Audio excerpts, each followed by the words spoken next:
অন্ধকারের বিরুদ্ধে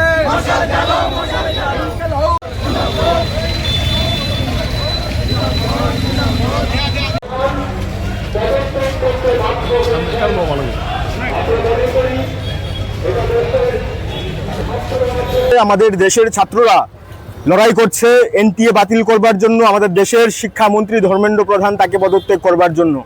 আমাদের দেশে 2018 সালে যে এনটিএ তৈরি হয়েছে এনজিওর নাম করে, সেই এনটিএ তৈরি হবার পর থেকে আমরা দেখছি শুধু নিট না, সর্বভারতীয় প্রবেশিকা পরীক্ষাগুলোতে যেভাবে দুর্নীতি হচ্ছে, সেই দুর্নীতির বিরুদ্ধে ছাত্র ও যুবরা বিশেষ করে এই লড়াইটা লড়ছে। এবং আমরা দেখছি আমাদের দেশের মধ্যে যন্তর মন্তর থেকে শুরু করে আগরতলা, সার্বিকভাবে দেশের প্রত্যেকটা জায়গায় প্রত্যেকটা প্রান্তে এই লড়াই চলছিল। এবং এই লড়াইয়ে আজকে যে বিজয় অর্জিত হয়েছে, আমাদের দেশের যে স্বৈরাচারী সরকার 56 ইঞ্চির প্রধানমন্ত্রী আজকে 26 ইঞ্চিতে পরিণত হয়েছে ছাত্রদের দৌলতে। এই জায়গায় দাঁড়িয়ে ধর্মেন্দ্র প্রধান তাকে শেষ পর্যন্ত পদত্যাগ করতে বাধ্য করেছে সরকার, দেশের ছাত্র যুবরা।